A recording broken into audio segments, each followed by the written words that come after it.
क्या एक और चिपसेट मैन्युफैक्चरर बंद होने जा रहा है? क्वाड कोर प्रोसेसर स्पेक्ट्रम की तरफ से 7731 और 9832 टाटा बाय बाय फिनिश। आपने बहुत सारे रिव्यूज देखे होंगे जिसमें लोग गिफ्टिंग में मोबाइल फोन लेके उन ब्रांड्स का रिव्यू करते हैं या फिर 6 से 8 लाख रुपए प्रमोशन के नाम के ऊपर उन ब्रांड से लेके उनकी तारीफें करते हैं। लेकिन ये इन्फॉर्मेशन आपको कहीं नहीं मिलेगी मां सिवाय टेक ब्लेड के। ये सारे लोकल ब्रांड जो हैं जिसमें माइक्रोमैक्स, लावा, स्पार्क्स, वीगोटेल, G5, इन सब ने अपना स्पेक्ट्रम से किबला मीडियाटेक की तरफ क्यों मोड़ लिया? इन सारे इंटरेस्टिंग फैक्ट के लिए इस एपिसोड को पूरा देखें और अभी तक अगर आपने टेक ब्लेड ग्लोबल सब्सक्राइब नहीं किया तो अभी सब्सक्राइब करें। एक मोहतात अंदाजे के मुताबिक 34 मिलियन चिपसेट स्पेक्ट्रम ने कम बनाए हैं लास्ट 3 क्वार्टर्स में, यानी अब ये बात हो रही है अक्टूबर 2022। तो इस एपिसोड का मतलब ये हरगिज़ भी नहीं है कि स्पेक्ट्रम इज आउट और मीडियाटेक इन। स्पेक्ट्रम भी कंपटीशन देने जा रहा। हमें जो चाइना से न्यूज़ मिल रही है वो ये कि 2024 मार्च में स्पेक्ट्रम जो है वो ऑक्टा कोर सीरीज का ऐसा चिपसेट लेके आ रहा है जो कि मीडियाटेक G99 और G86 से बहुत बेहतर होगा। उसकी थर्मल कंडक्टिविटी भी अच्छी होगी, इसका साइज भी कम होगा स्पार्क्स मोबाइल के नाम से। तो they are also inducting more MediaTek chipset. अगर वीगोटेल की बात करें तो वो भी कुछ ऐसे ही कर रहे हैं और G5 की बात करें तो उनकी स्ट्रेटेजी और उनका प्लान भी यही है।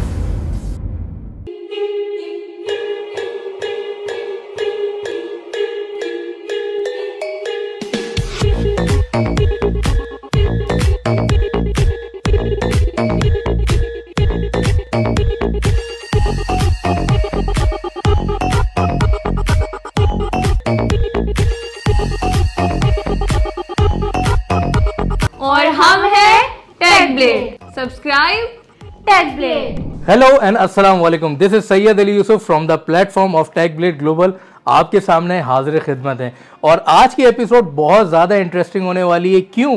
क्योंकि हम देखेंगे कि पिछले 5-6 सालों में जो चिपसेट मार्केट्स में आ रहे थे मोबाइल फ़ोन ब्रांड्स में, वो आना कम या ऑलमोस्ट ख़त्म ही हो चुके हैं। अगर हम बात करें स्पेक्ट्रम जो इदारा है यूनिसोक का, तो उसकी सीरीज 7730, 7731 जो कि क्वाड कोर 3G था, उसके बाद 9830 आया, फिर 9831 आया, फिर 9832 आया जो कि 4G चिपसेट की सीरीज थी, वो ऑलमोस्ट नज़र नहीं आ रहा या ऑलमोस्ट ख़त्म हो चुके हैं। अगर बड़े चिपसेट की भी बात करें विच इज़ SPD 9863A, वो भी बहुत ही कम नज़र आ रहा है और ज़्यादातर मीडियाटेक के चिपसेट नज़र आना शुरू हो गए। इस चीज़ों का कौन जिम्मेदार है? अगर आज से हम 4-5 साल पहले देखें तो जितने भी हमारे एतराफ़ में ब्रांड्स मौजूद हैं जो कि इंडिया, पाकिस्तान, बांग्लादेश या इवन साउथ अफ्रीका की भी अगर बात करें, जिसमें हम लावा भी था, माइक्रोमैक्स भी है, उसके बाद सिम्फोनी है। अगर पाकिस्तान की बात करें तो G5, वीगोटेल, क्यू मोबाइल अब रहा नहीं और उसको मेरे ख्याल से रिप्लेस करने जा रहा है स्पार्क्स टेक्नोलॉजी, DGC ग्रुप, क्योंकि जिस तरीके से वो कैंपेन चला रहे हैं और मार्केटिंग कर रहे हैं तो हमें कुछ असरात क्यू मोबाइल वाली नज़र आ रहे हैं। लेकिन coming back to the topic कि अगर आप इनकी सारी सीरीज़ में लाइनअप में अगर देखें तो उसमें एक वाज़ेह फ़र्क है। वो फ़र्क ये कि जितना ये ब्रांड्स पहले रिलाई किया करते थे यूनिसोक कॉरपोरेशन के ऊपर या स्पेक्ट्रम चिपसेट के ऊपर, अब वो रिलाई नज़र नहीं आ रहा, अब वो दबाव नज़र नहीं आ रहा, अब स्पेक्ट्रम नज़र नहीं आ रहा, अब सिर्फ और सिर्फ मीडियाटेक नज़र आ रहा है या शादो नादिर एक प्राइस पॉइंट वाले मोबाइल फोन में आपको स्पेक्ट्रम नज़र आता है। लेकिन इन सब की जिम्मेदार कौन है? क्या टेक्नोलॉजी बहुत ज़्यादा एडवांस हो गई है? नहीं, ऐसा नहीं है। इसके जिम्मेदार आप लोग हैं, क्योंकि आप लोगों ने इन ब्रांड से मनवाया कि you need a better experience in your device, you need a better quality in your device, as well as price point के साथ सही वैल्यू ऑफ मनी आपने एक्सपेक्ट करी और आपने डिलीवर करवाई इन ब्रांड से। तो अब ये ब्रांड थोड़ा सा खिचखिचा रहे हैं, ऑल्दो कि अगर वो T606 ऑक्टा कोर भी है या T616 ऑक्टा कोर भी है स्पेक्ट्रम का, लेकिन थोड़ा थोड़ा आज हमारा कस्टमर, आज हमारा कंज्यूमर समझ रहा है कि भाई हीलियो P25 क्या है, P22 क्या है, G85 मीडियाटेक क्या है, G99 क्या है, G86 क्या है। तो कस्टमर की एक्सपेक्टेशन बढ़ रही है। तो ये सारा थैंक्स, सारा क्रेडिट आप लोगों को जाता है। भले आपने ये अपने गेमिंग प्लेटफॉर्म में जाके ये चीज़ें लर्न की होंगे, कौन सा प्रोसेसर मेरी गेमिंग स्किल्स को बेहतर बना सकता है, या आप अगर पिक्चर्स लेना के शौकीन है या व्लॉग के शौकीन है तो आपको पता चलता है कि भाई कौन सा मोबाइल फ़ोन है जिसमें 1 घंटे का व्लॉग भी रिकॉर्ड करूँ तो मोबाइल फ़ोन गर्म नहीं होता। तो बेसिकली ये आप लोग हैं और उसका क्रेडिट आप लोगों के ऊपर जाता है कि आपने ये रियलाइज़ करवाया इन ब्रांड्स को कि it's not only about the price, it's not only about the price point. हमें अच्छी क्वालिटी और अच्छी सर्विंग भी चाहिए। और ये मैं बताता चलूँ कि ये एपिसोड कोई मीडियाटेक या क्वालकॉम की तरह से स्पॉन्सर्ड नहीं है। I am just realising here the facts. और ऐसा भी बिल्कुल नहीं है कि स्पेक्ट्रम बंद होने जा रहा है। स्पेक्ट्रम क्या करने जा रहा है वो भी हम आपको बताएंगे, और किस तरीके से वो कंपटीशन देना चाह रहा है मीडियाटेक को आने वाले 1 साल में।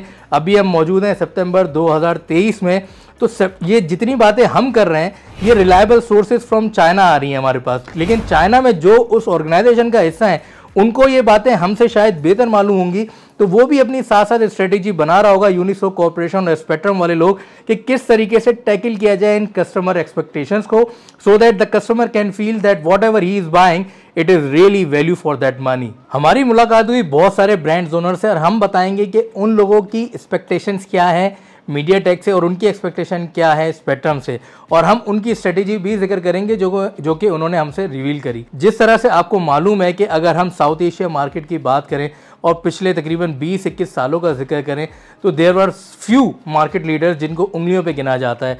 अगर हम इंडिया की बात करते हैं तो माइक्रोमैक्स है, इंटेक्स हुआ करता था, आज लावा है।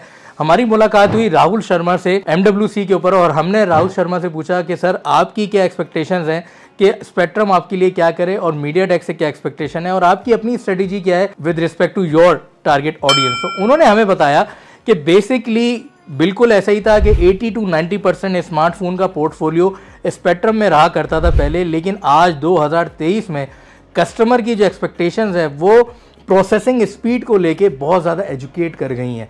पहले कस्टमर को नहीं पता होता था कि what is one dual core cortex 4 nanometre और 6 नैनोमीटर और 14 नैनोमीटर प्रोसेसिंग सिस्टम या चिपसेट। कस्टमर को क्वाड कोर का नहीं पता होता था, कस्टमर को ऑक्टा कोर का नहीं पता होता था।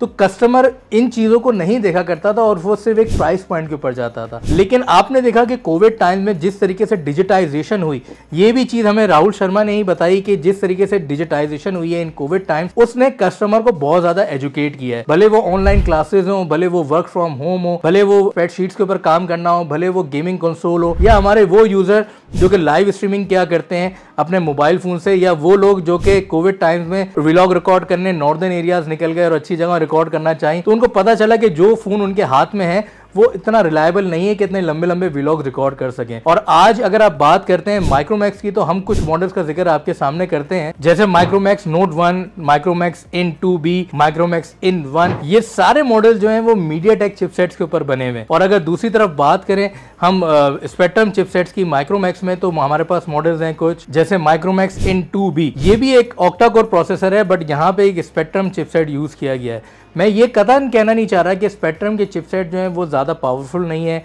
या वो बहुत ज़्यादा ख़राब चिपसेट्स हैं, ऐसा नहीं है। लेकिन अगर हम बात करते हैं वेरिएशन की, जिस तरीके से आप ऑडी ख़रीदने जाते हैं या मर्सिडीज़ ख़रीदने जाते हैं, या उसके बाद अगर कोई दूसरे ब्रांड्स ख़रीदने जाते हैं जैसे टोयोटा है या दूसरे ब्रांड्स हैं लाइक सुजुकी, तो सुजुकी भी एक कार है, टोयोटा भी एक कार है। लेकिन ऑडी की अगर बात करें या मर्सिडीज़ की बात करें तो उनकी क्लास कुछ और है। इसी तरीके से अगर हम चिपसेट्स की बात करते हैं तो Qualcomm is almost number 1। MediaTek का क्वालकॉम में जंग जारी रहती है, लेकिन फिर भी क्वालकॉम इज स्टिल नंबर 1, जिसके स्नैपड्रैगन सीरीज़ जो है it's on the trending for all the flagship around the world. जितने भी इंटरनेशनल ब्रांड्स हैं, जिसमें Oppo, Vivo, Xiaomi, Samsung, Nokia, जितने भी ब्रांड्स आप ले लें, रियलमी, रेडमी, वो सारे अपने फ्लैगशिप जो है वो स्नैपड्रैगन में ही लॉन्च करते हैं, जो कि क्वालकॉम का चिपसेट है।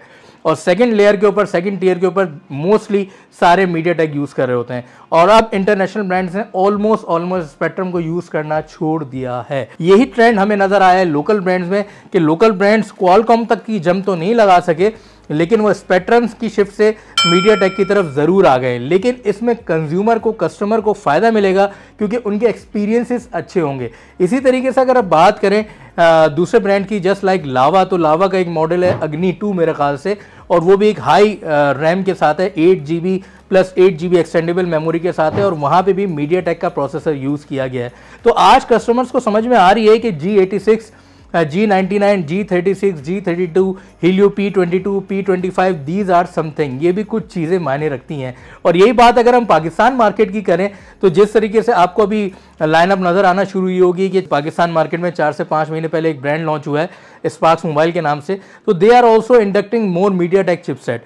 अगर वीडियोटेल की बात करें तो वो भी कुछ ऐसे ही कर रहे हैं, और G5 की बात करें तो उनकी स्ट्रेटेजी और उनका प्लान भी यही है। हमारी बात हुई अब्दुल रहमान साहब से, जो कि G5 के प्रेसिडेंट हैं और पाकिस्तान में चेयर करते हैं इस पोजीशन को, तो उन्होंने भी यही बताया कि मुस्तकबिल करीब में they will be using more MediaTek chipset. और यही बात और ये डिस्कशन हमारा DGC ग्रुप यानी स्पार्क्स टेक्नोलॉजी वालों से भी हुआ। तो इनकी जितनी भी मैनेजमेंट है, जिसमें आसिम खान साहब, जिशान कुरैशी साहब या नवीद रंगीला साहब, इनसे भी जब डिस्कशन हुआ तो they are all saying this कि हम भी मीडियाटेक की तरफ इंडक्शन बढ़ाएंगे। इसका मकसद ये है कि बेसिकली अपने कंज्यूमर को, अपने कस्टमर्स को ज़्यादा अच्छा रिस्पॉन्स देना। तो ये चीज़ें कस्टमर को फ़ायदा दे रही हैं बेसिकली, इसमें नुकसान किसी का भी नहीं है। This is like a technology shift. अब यहाँ पे स्पेक्ट्रम को ये सोचना पड़ेगा कि वो ऐसी क्या इंडक्शन करे कि वो मीडियाटेक को सही मायनों में कम्पीट कर सके, क्योंकि क्वालकॉम अभी बहुत दूर है स्पेक्ट्रम से मुकाबले में। स्पेक्ट्रम को पहले मीडियाटेक के बराबर आना पड़ेगा और फिर क्वालकॉम तक पहुंचना पड़ेगा। एक मोहतात अंदाजे के मुताबिक 34 मिलियन चिपसेट स्पेक्ट्रम ने कम बनाए हैं लास्ट 3 क्वार्टर्स में।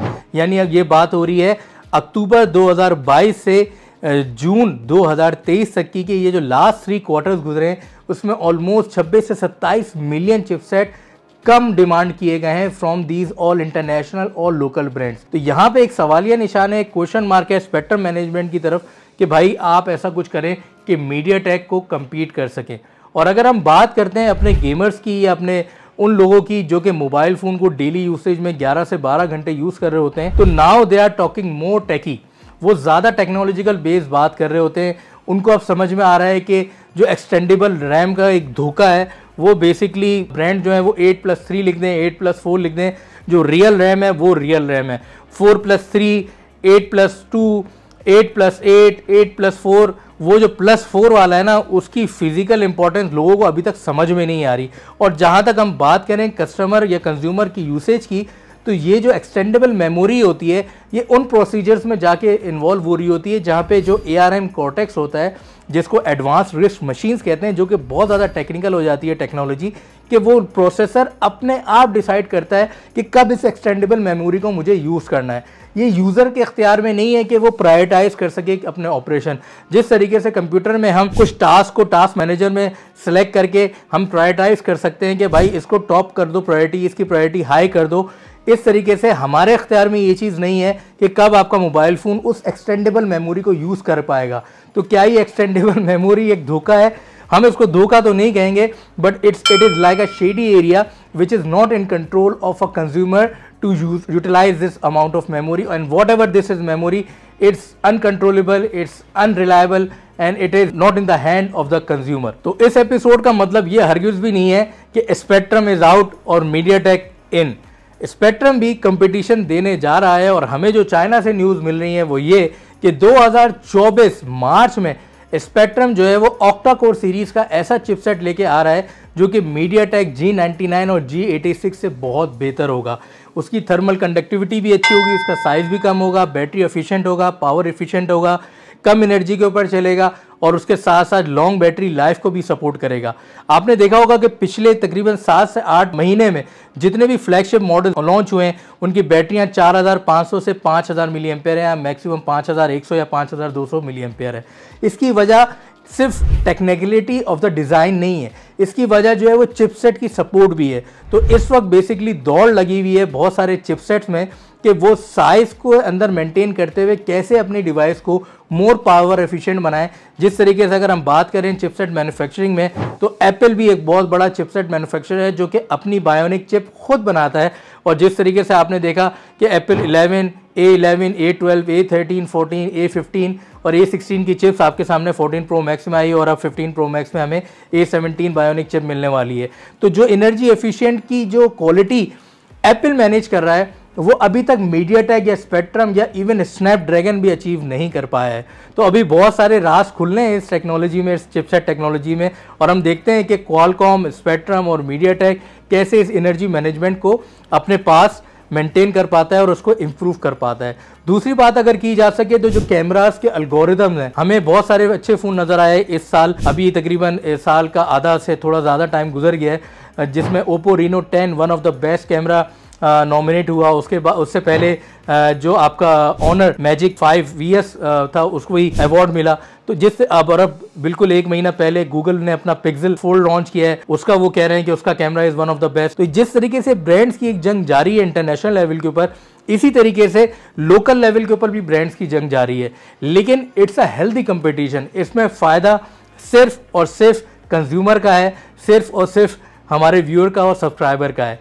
तो अगर आपको आज की एपिसोड पसंद आई है तो प्लीज़ हमारी वीडियो को लाइक करें और इसको शेयर करें, और अगर अभी तक इत्तेफाक से आपने हमारा चैनल सब्सक्राइब नहीं किया तो please subscribe TechBlade Global। So this is Sayyid Ali Yusuf signing off from the platform of TechBlade Global। फिर मिलते हैं इंशाल्लाह नेक्स्ट एपिसोड में। जब तक के लिए अपना बहुत ख्याल रखिएगा और हमारी तरफ से खुदा हाफिज।